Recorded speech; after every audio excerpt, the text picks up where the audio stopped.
IELTS 17, published by Cambridge University Press and Assessment 2022. This recording is copyright. Test 1. This is the IELTS listening test. You will hear a number of different recordings and you will have to answer questions on what you hear. There will be time for you to read the instructions and questions, and you will have a chance to check your work. All the recordings will be played once only. The test is in 4 parts. At the end of the test, you will be given 10 minutes to transfer your answers to the answer sheet. Now turn to part 1. Part 1. You will hear a woman called Jan phoning a man about their local conservation group. First, you have some time to look at questions 1 to 5.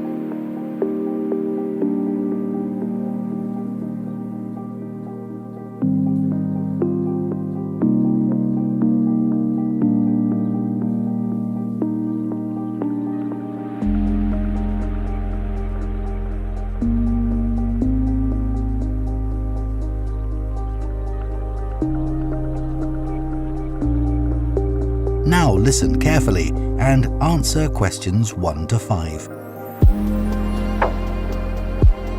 Hello? Oh, hello. My name's Jan. Are you the right person to talk to about the Buckworth Conservation Group? Yes, I'm Peter. I'm the secretary. Good. I've just moved to this area and I'm interested in getting involved. I was in a similar group where I used to live. Could you tell me something about your activities, please?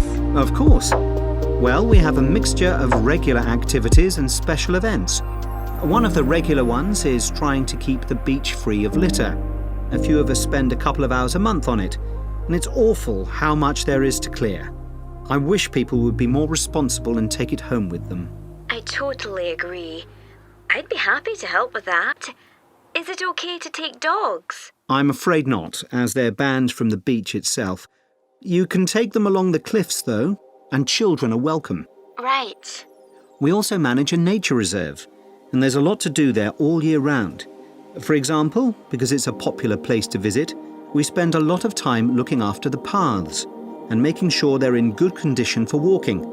I could certainly help with that. Good. And we have a program of creating new habitats there. We've just finished making and installing nesting boxes for birds to use, and next we're going to work on encouraging insects. They're important for the biodiversity of the reserve. They certainly are. Oh, and we're also running a project to identify the different species of butterflies that visit the reserve. You might be interested in taking part in that. Sure. I was involved in something similar where I used to live, counting all the species of moths. I'd enjoy that. Another job we're doing at the reserve is replacing the wall on the southern side, between the parking area and our woodshed. It was badly damaged in a storm last month. Okay. Before you hear the rest of the conversation, you have some time to look at questions 6 to 10.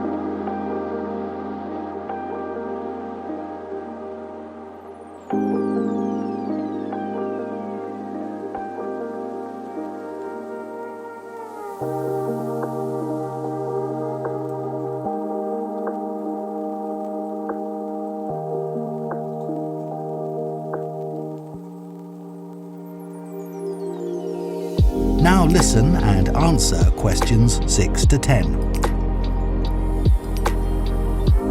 Then, as I said, we have a program of events as well, both at the weekend and during the week. Right. I presume you have guided walks. I'd like to get to know the local countryside as I'm new to the area. Yes, we do. The next walk is to Ruston Island a week on Saturday.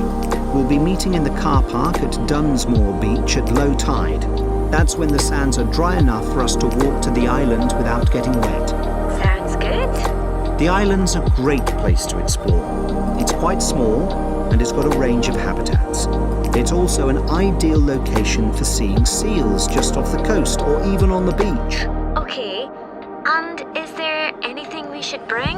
Like a picnic, for instance? Yes, do bring one, as it's a full-day walk. And of course, it'll be wet walking across and back, so make sure your boots are waterproof. I must buy a new pair. There's a hole in one of my current ones. Well, I'd definitely like to come on the walk. Great. Then later this month, we're having a one-day woodwork session in Hopton Wood. I've never tried that before. Is it okay for beginners to take part? Definitely.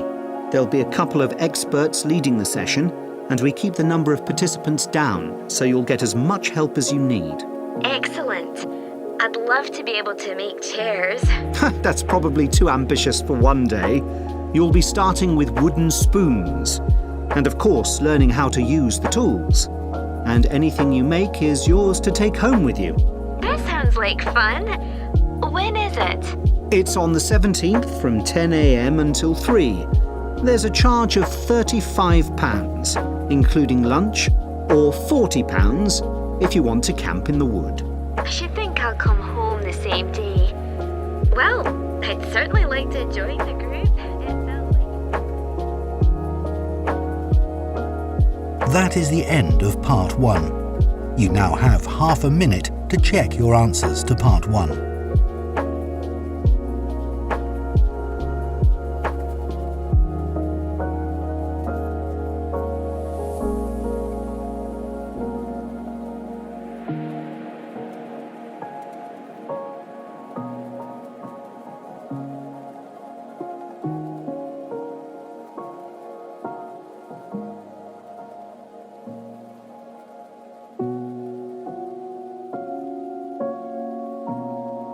Part 2. You will hear a tour guide, Lou Miller, speaking to a group of people about a boat trip they are going to take around the Australian island of Tasmania. First, you have some time to look at questions 11 to 14.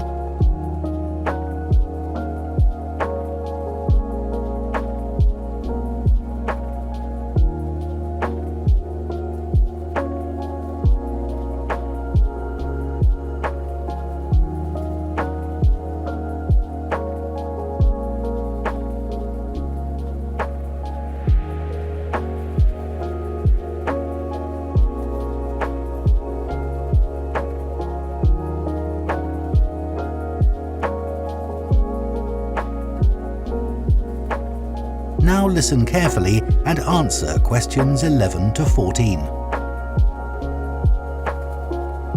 So, hello everyone. My name's Lou Miller and I'm going to be your tour guide today as we take this fantastic boat trip around the Tasmanian coast. Before we set off, I just want to tell you a few things about our journey. Our boats aren't huge, as you can see. We already have 3 staff members on board. And on top of that, we can transport a further 15 people, that's you, around the coastline. But please note, if there are more than 9 people on either side of the boat, we'll move some of you over. Otherwise, all 18 of us will end up in the sea. We've recently upgraded all our boats. They used to be jet black, but our new ones now have these comfortable dark red seats and a light green exterior in order to stand out from others and help promote our company. This gives our boats a rather unique appearance, don't you think? We offer you a free lunchbox during the trip, and we have 3 types. Lunchbox 1 contains ham and tomato sandwiches. Lunchbox 2 contains a cheddar cheese roll. And Lunchbox 3 is salad-based and also contains eggs and tuna. All 3 lunchboxes also have a packet of crisps and chocolate bar inside. Please let staff know which lunchbox you prefer. I'm sure I don't have to ask you not to throw anything into the sea. We don't have any bins to put litter in, but Jess, myself or Ray, our other guide, will collect it from you after lunch and put it all in a large plastic sack. Before you hear the rest of the talk, you have some time to look at questions 15 to 20.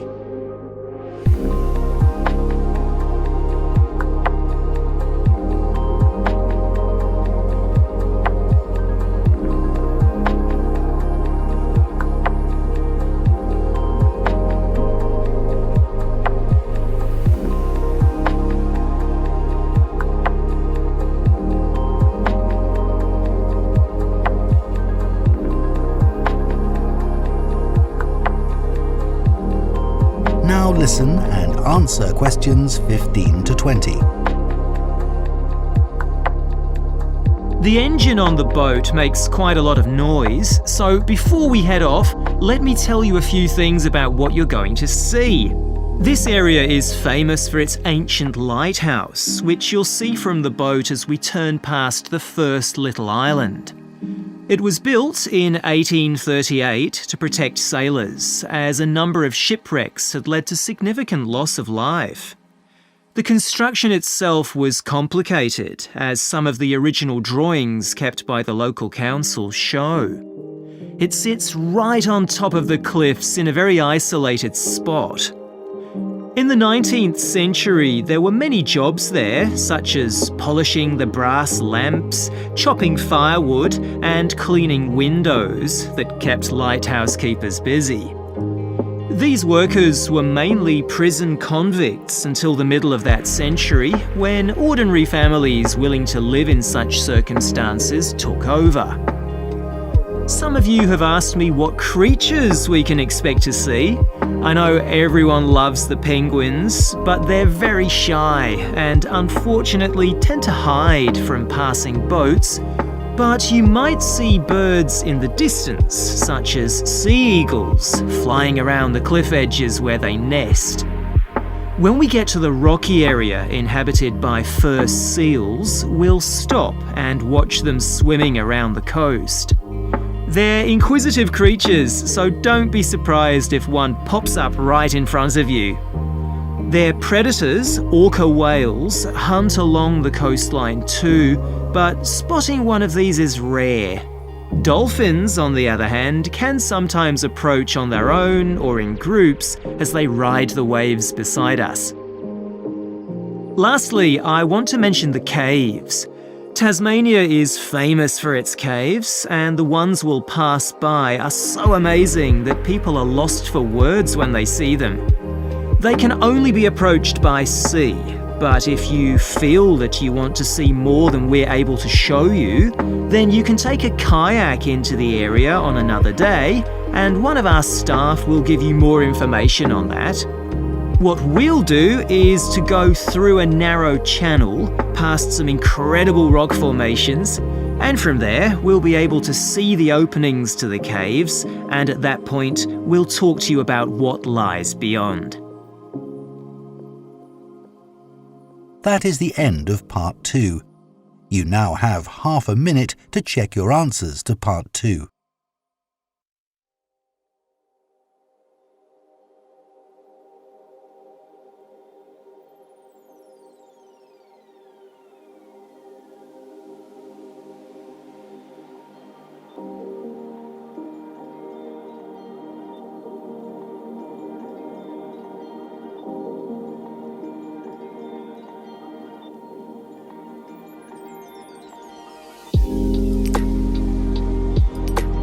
Part 3. You will hear two veterinary science students called Diana and Tim discussing their work placements and their course modules. First, you have some time to look at questions 21 to 26.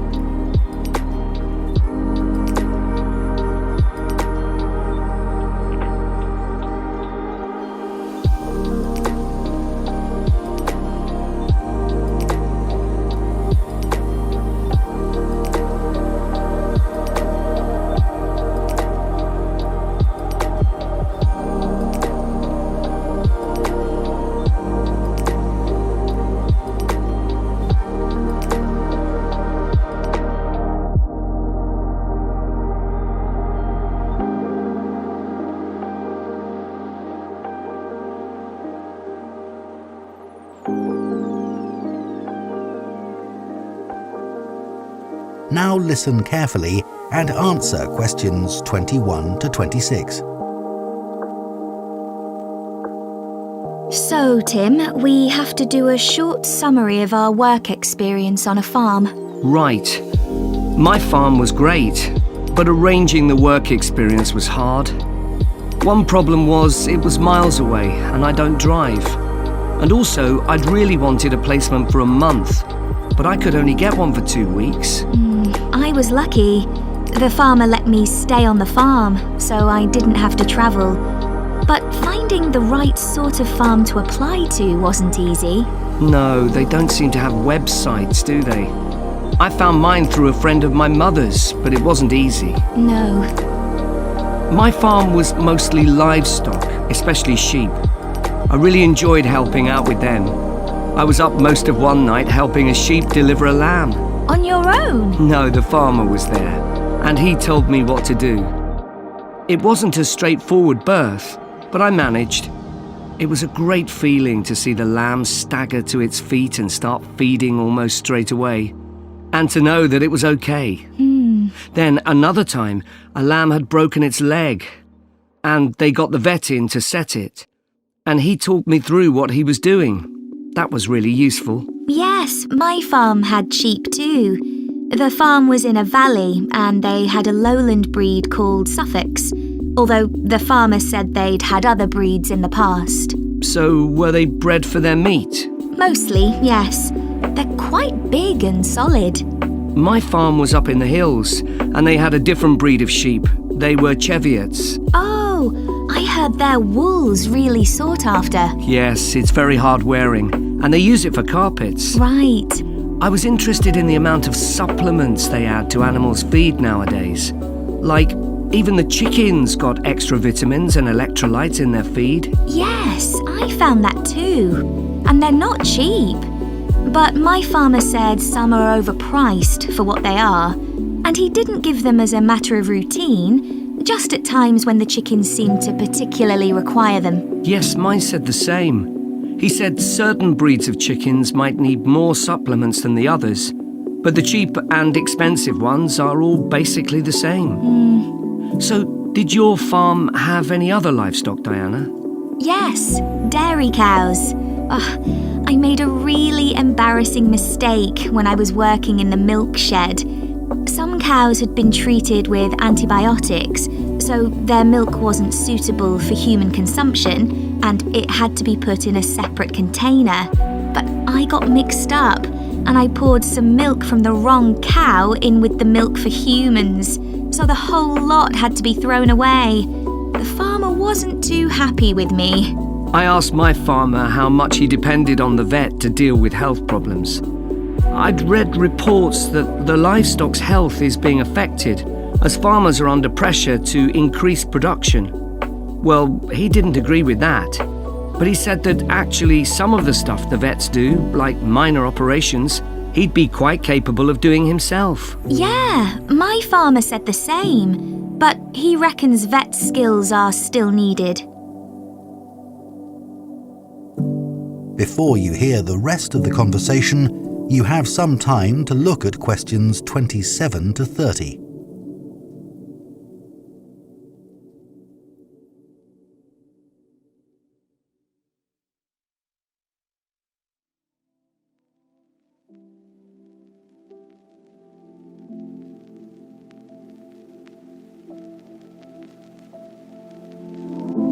Now listen and answer questions 27 to 30.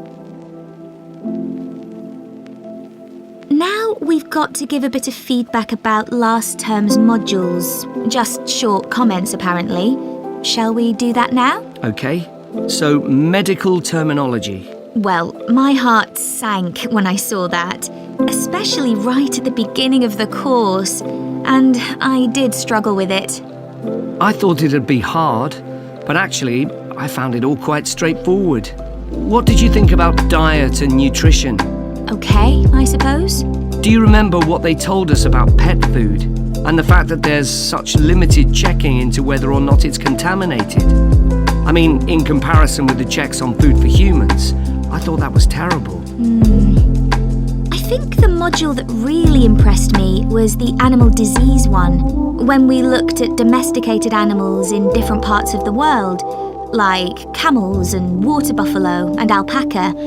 The economies of so many countries depend on these, but scientists don't know much about the diseases that affect them. Yes. I thought they'd know a lot about ways of controlling and eradicating those diseases, but that's not the case at all. I loved the wildlife medication unit. Things like helping birds that have been caught in oil spills. That's something I hadn't thought about before. Yeah, I thought I might write my dissertation on something connected with that. Right. So, actually, I was thinking something along the same lines. That is the end of part 3. You now have half a minute to check your answers to part 3.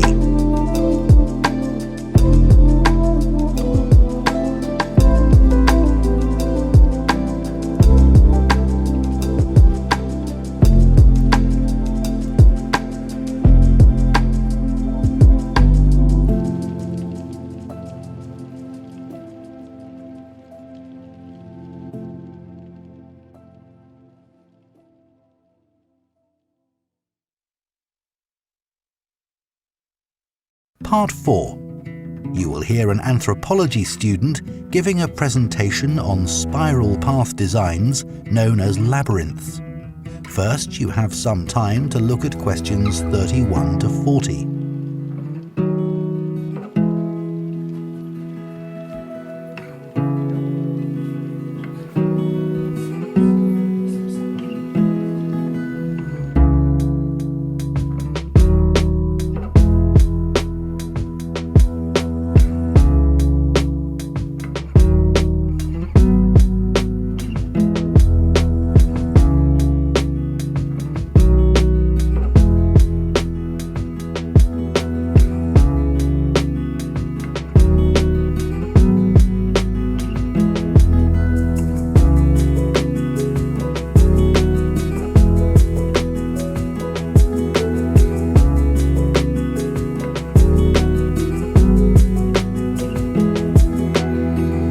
Listen carefully and answer questions 31 to 40.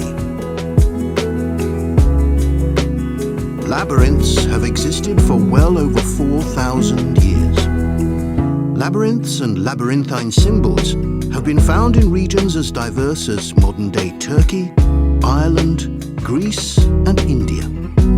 There are various designs of labyrinth, but what they all have in common is a winding spiral path which leads to a central area. There is one starting point at the entrance, and the goal is to reach the central area.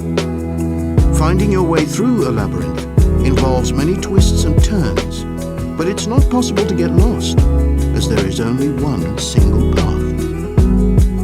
In modern times, the word labyrinth has taken on a different meaning and is often used as a synonym for a maze.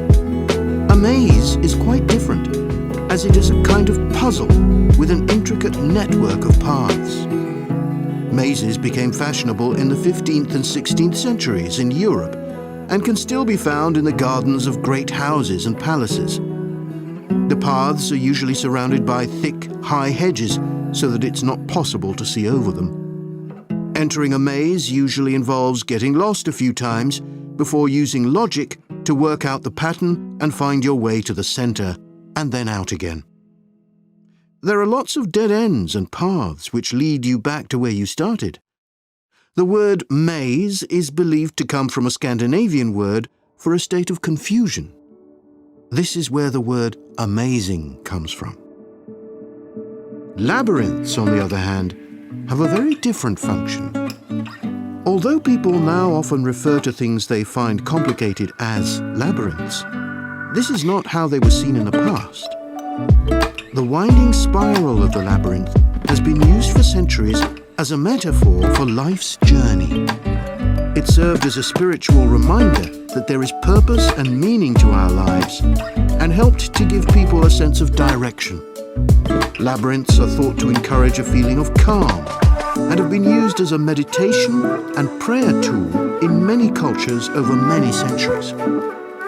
The earliest examples of the labyrinth spiral pattern have been found carved into stone, from Sardinia to Scandinavia, from Arizona to India to Africa.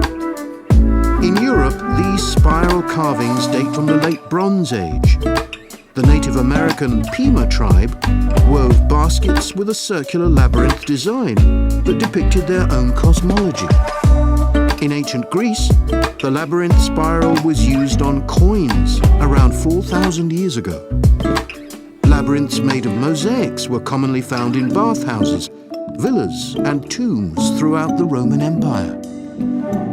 In Northern Europe, there were actual physical labyrinths designed for walking on. These were cut into the turf or grass, usually in a circular pattern. The origin of these walking labyrinths remains unclear, but they were probably used for fertility rites, which may date back thousands of years. 11 examples of turf labyrinths survive today, including the largest one at Saffron Walden, England, which used to have a large tree in the middle of it.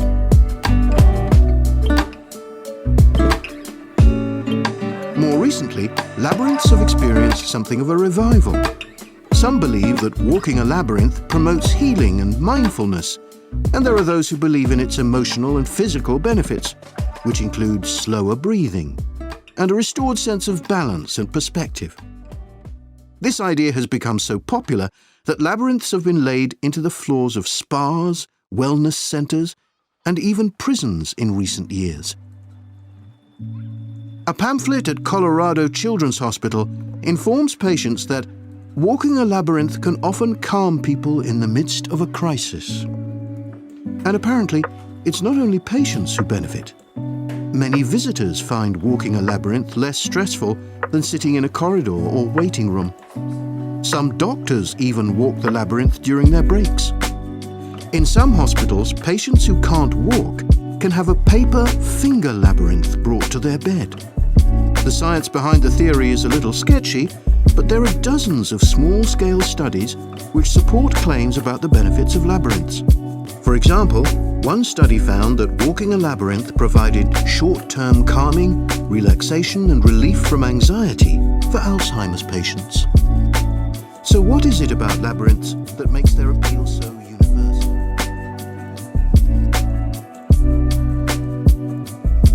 That is the end of Part 4. You now have 1 minute to check your answers to Part 4.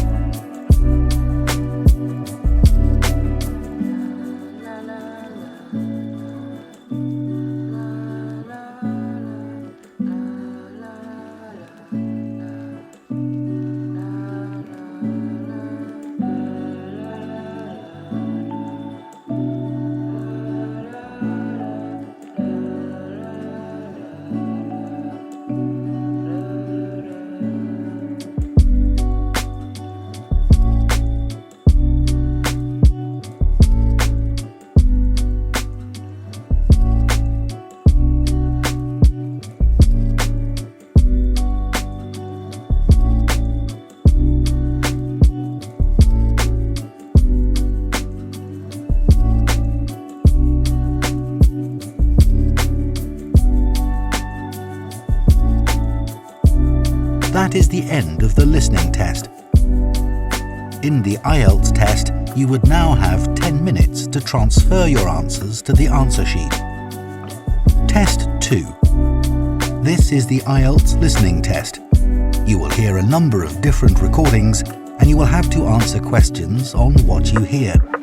There will be time for you to read the instructions and questions, and you will have a chance to check your work.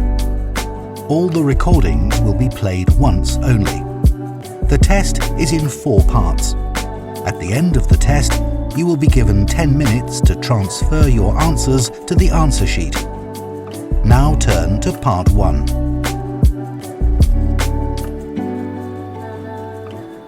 Part 1. You will hear a man asking about voluntary work in the village that he has just moved to. First, you have some time to look at questions 1 to 7.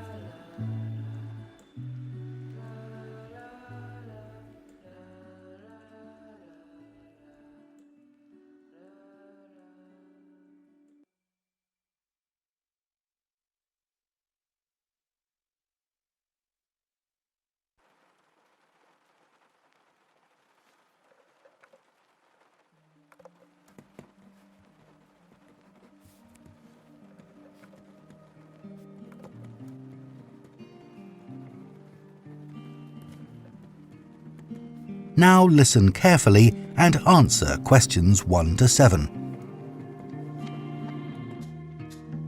Hello, Jane Fairbanks speaking. Oh, good morning.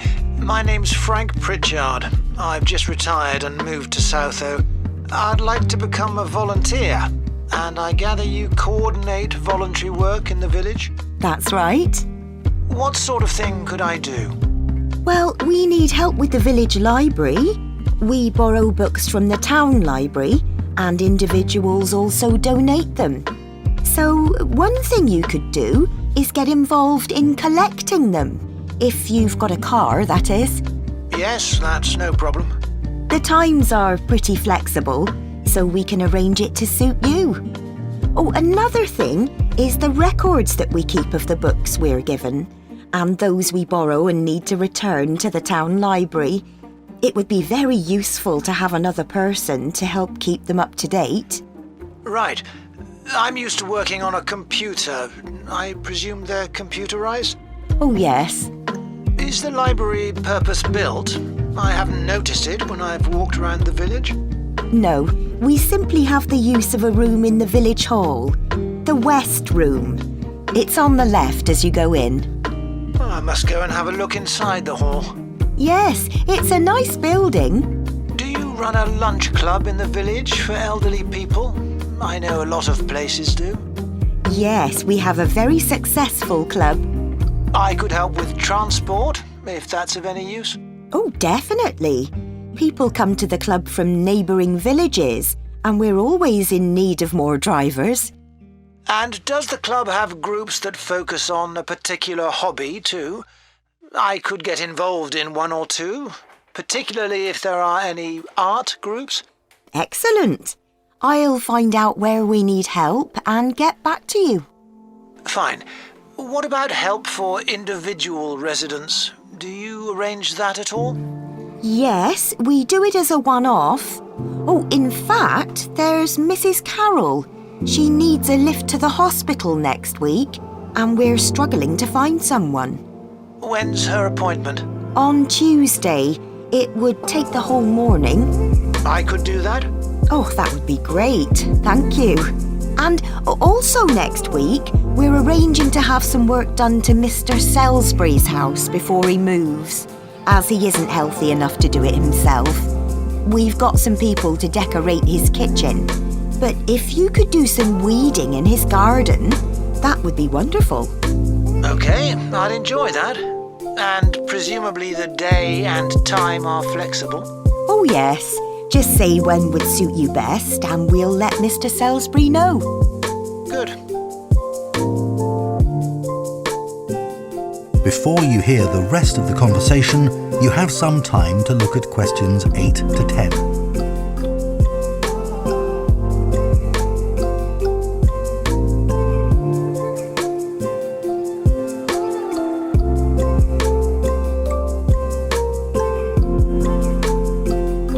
Now listen and answer questions 8 to 10.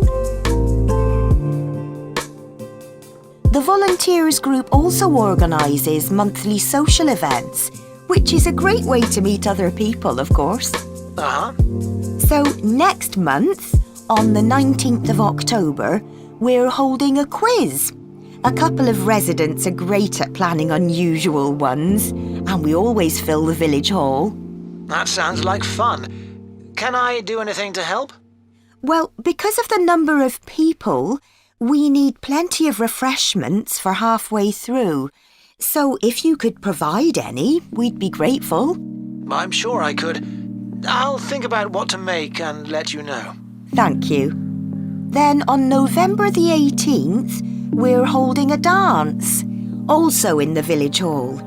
We've booked a band that specialises in music of the 1930s.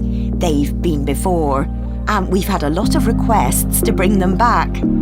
I'm not really a dancer, but I'd like to do something to help. Well, we sell tickets in advance, and having an extra person to check them at the door as people arrive would be good.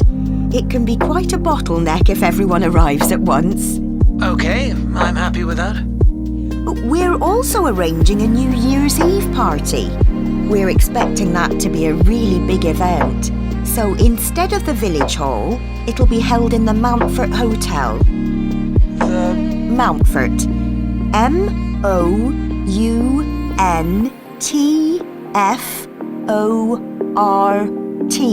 Hotel.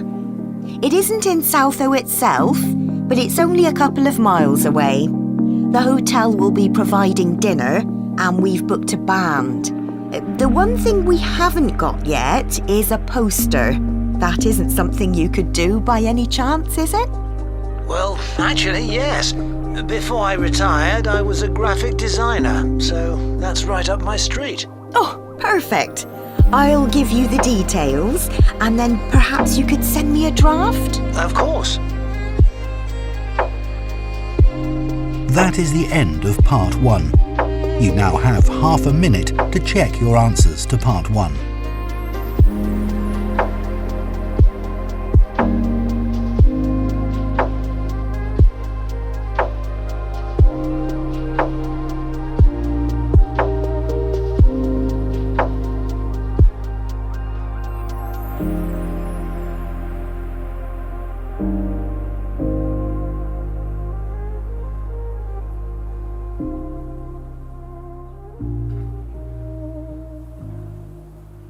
Part 2. You will hear a guide at a tourist attraction called Oniton Hall talking to a group of visitors. First, you have some time to look at questions 11 to 14.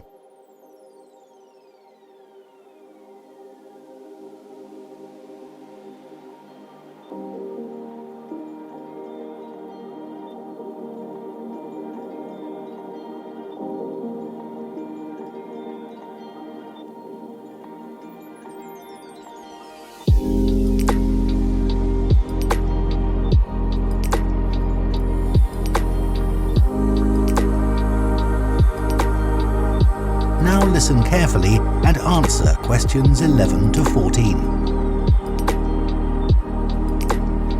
Good morning and welcome to Oniton Hall, one of the largest estates in the area.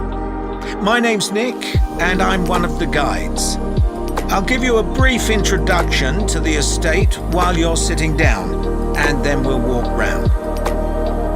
The estate consists of the house, gardens, parkland and farm, and it dates back to the 14th century. The original house was replaced in the late 17th century, and of course it has had a large number of owners. Almost all of them have left their mark, generally by adding new rooms, like the ballroom and conservatory, or by demolishing others. The farm looks much as it's always done, although the current owner has done a great deal of work to the flower beds. In the 17th century, the estate was owned by a very wealthy man called Sir Edward Downes. His intention was to escape from the world of politics after years as an active politician, and to build a new house worthy of his big collection of books, paintings and sculptures. He broke off contact with his former political allies and hosted meetings of creative and literary people, like painters and poets. Unusually for his time, he didn't care whether his guests were rich or poor, as long as they had talent.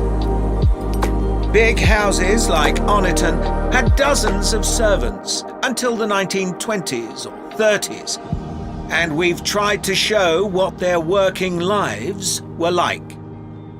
Photographs, of course, don't give much of an idea, so instead, as you go round the house, you'll see volunteers dressed up as 19th century servants going about their work. They'll explain what they're doing and tell you their recipes or what tools they're using.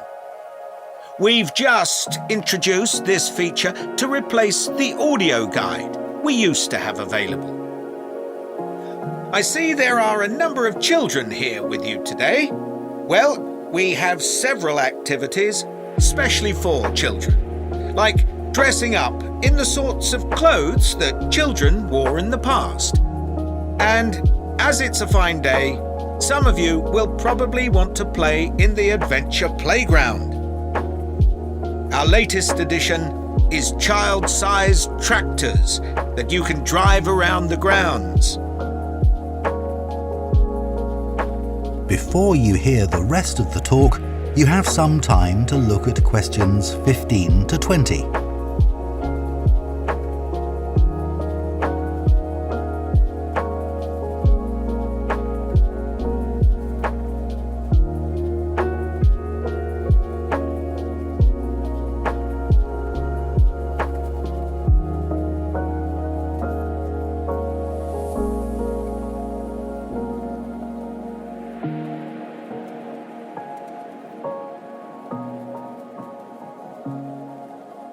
Now listen and answer questions 15 to 20. We'll also be going into the farm that's part of the estate, where there's plenty to do. Most of the buildings date from the 18th century, so you can really step back into an agricultural past. Until recently, the dairy was where milk from the cows was turned into cheese. It's now the place to go for lunch, or afternoon tea, or just a cup of coffee and a slice of homemade cake. The big stone building that dominates the farm is the large barn, and in here is our collection of agricultural tools. These were used in the past to plough the earth, sow seeds, make gates, and much more. There's a small barn, also made of stone, where you can groom the donkeys and horses to keep their coats clean. They really seem to enjoy having it done, and children love grooming them. The horses no longer live in the stables, which instead is the place to go to buy gifts, books, our own jams and pickles, and clothes and blankets made of wool from our sheep. Outside the shed, which is the only brick building, you can climb into a horse-drawn carriage for a lovely, relaxing tour of the park and farm. The carriages are well over 100 years old. And finally, the parkland, which was laid out in the 18th century with a lake and trees that are now well established. You'll see types of cattle and sheep that are hardly ever found on farms these days. We're helping to preserve them to stop their numbers falling further. Okay, well, if you'd like to come with me, we will start. That is the end of part 2. You now have half a minute to check your answers to part 2.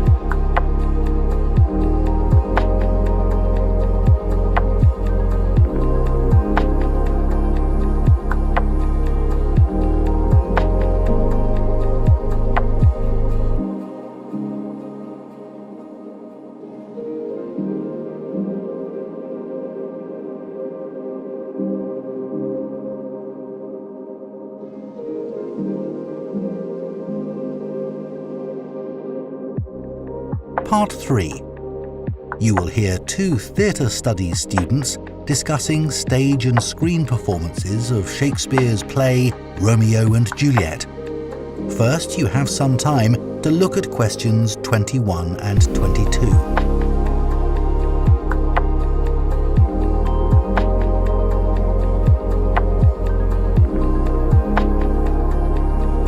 Now listen carefully and answer questions 21 and 22.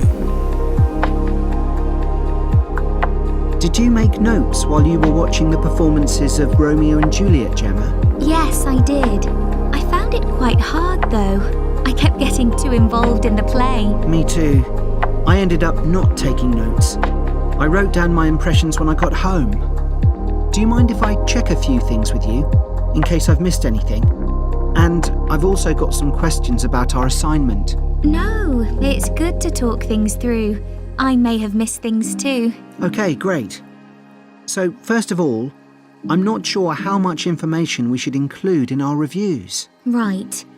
Well, I don't think we need to describe what happens, especially as Romeo and Juliet is one of Shakespeare's most well-known plays. Yeah, everyone knows the story. In an essay, we'd focus on the poetry and Shakespeare's use of imagery, etc. But that isn't really relevant in a review. We're supposed to focus on how effective this particular production is. We should say what made it a success or a failure. And part of that means talking about the emotional impact the performance had on us. I think that's important. Yes, and we should definitely mention how well the director handled important bits of the play, like when Romeo climbs onto Juliet's balcony. And the fight between Mercutio and Tybalt. Yes. It would also be interesting to mention the theatre space and how the director used it, but I don't think we'll have space in 800 words. No, okay. That all sounds quite straightforward. Before you hear the rest of the discussion, you have some time to look at questions 23 to 30.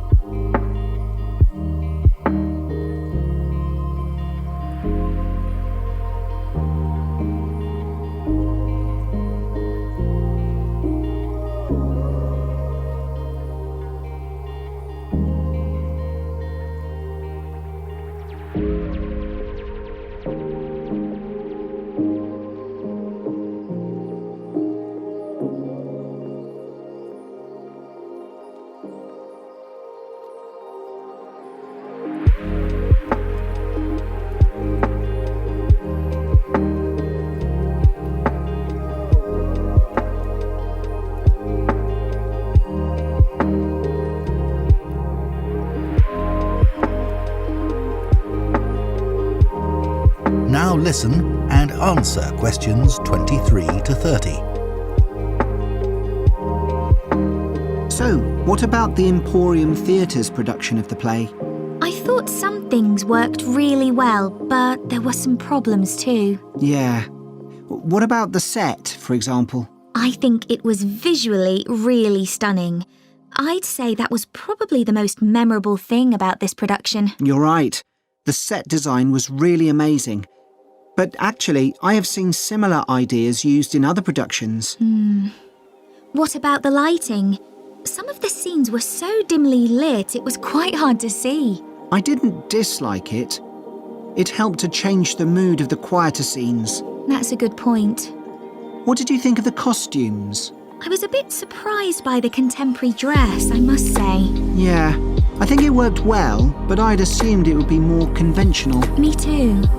I liked the music at the beginning, and I thought the musicians were brilliant. But I thought they were wasted because the music didn't have much impact in Acts 2 and 3. Yes, that was a shame.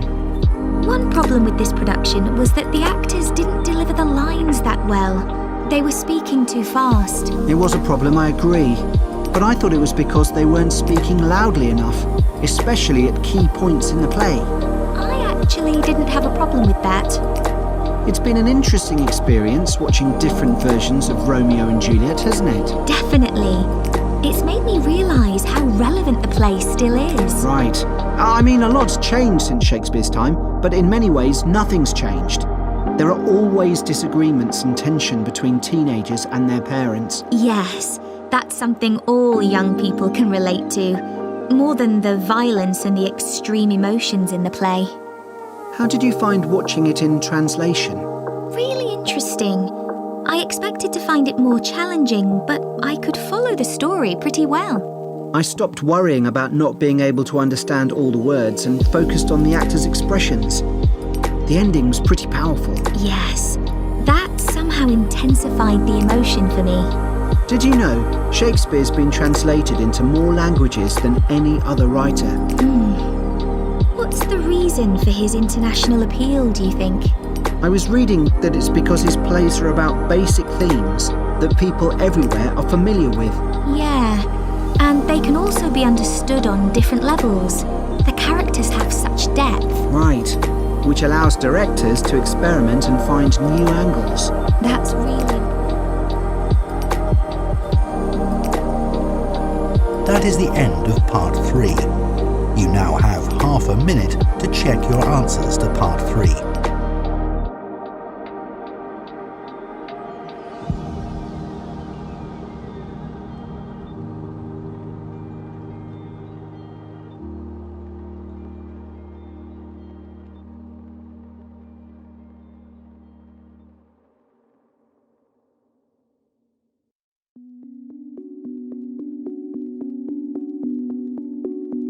Part 4. You will hear a lecturer on a languages course talking about the impact of digital technology on Icelandic, the native language of Iceland. First, you have some time to look at questions 31 to 40.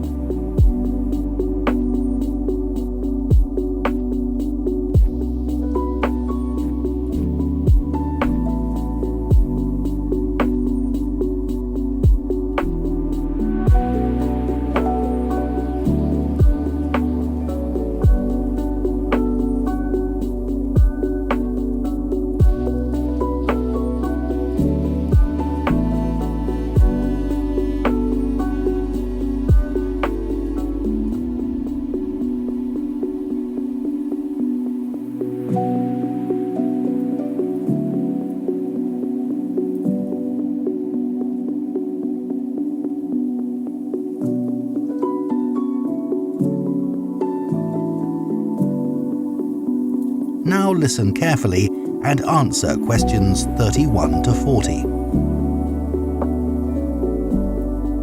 Right, everyone, let's make a start. Over the past few sessions, we've been considering the reasons why some world languages are in decline. And today I'm going to introduce another factor that affects languages and the speakers of those languages, and that's technology, and in particular, digital technology.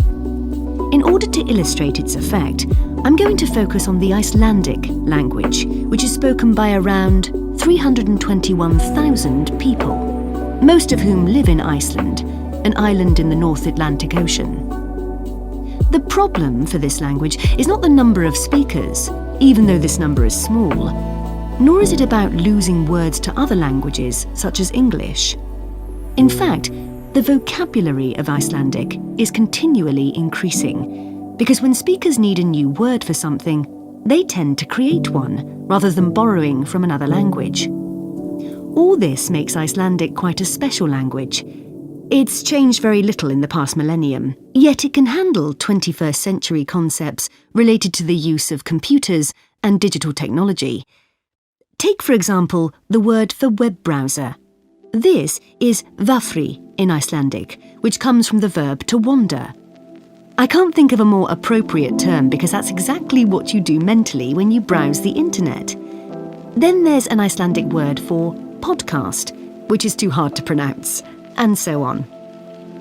Icelandic then is alive and growing, and it's a big but, young Icelanders spend a great deal of time in the digital world, and this world is predominantly English. Think about smartphones. They didn't even exist until comparatively recently.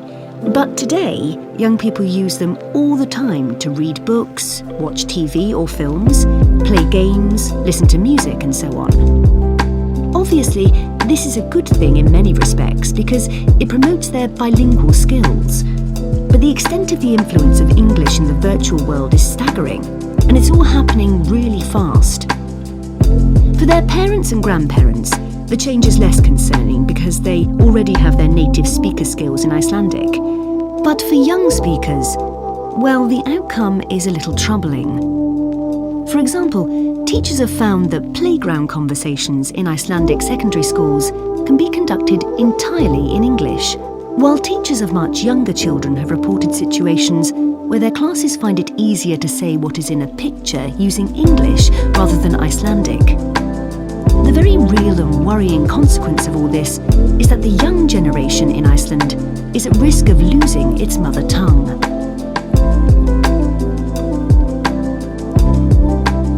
Of course, this is happening to other European languages too. But while internet companies might be willing to offer, say, French options in their systems, It's much harder for them to justify the expense of doing the same for a language that has a population the size of a French town, such as Nice. The other drawback of Icelandic is the grammar, which is significantly more complex than in most languages. At the moment, the tech giants are simply not interested in tackling this. So, what is the Icelandic government doing about this? Well, large sums of money are being allocated to a language technology fund that it is hoped will lead to the development of Icelandic-sourced apps and other social media and digital systems. But clearly this is going to be an uphill struggle. On the positive side, they know that Icelandic is still the official language of education and government. It has survived for well over 1,000 years, and the experts predict that its future in this nation-state is sound and will continue to be so. However, there's no doubt that it's becoming an inevitable second choice in young people's lives. This raises important questions. When you consider how much of the past is tied up in a language, will young Icelanders lose their sense of their own identity? Another issue that concerns the government of Iceland is this. If children are learning two languages through different routes, neither of which they are fully fluent in, will they be able to express themselves properly?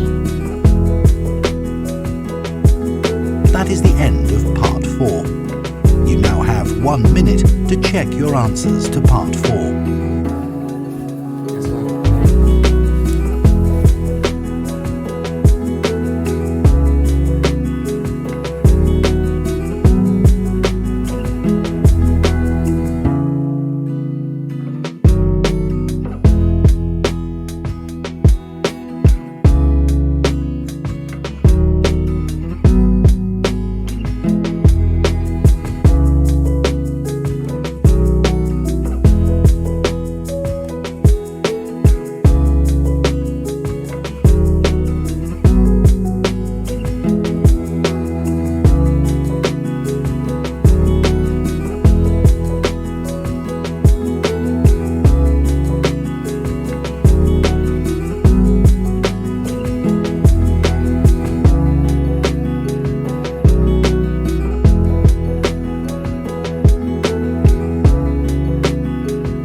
That is the end of the listening test. In the IELTS test, you would now have 10 minutes to transfer your answers to the answer sheet.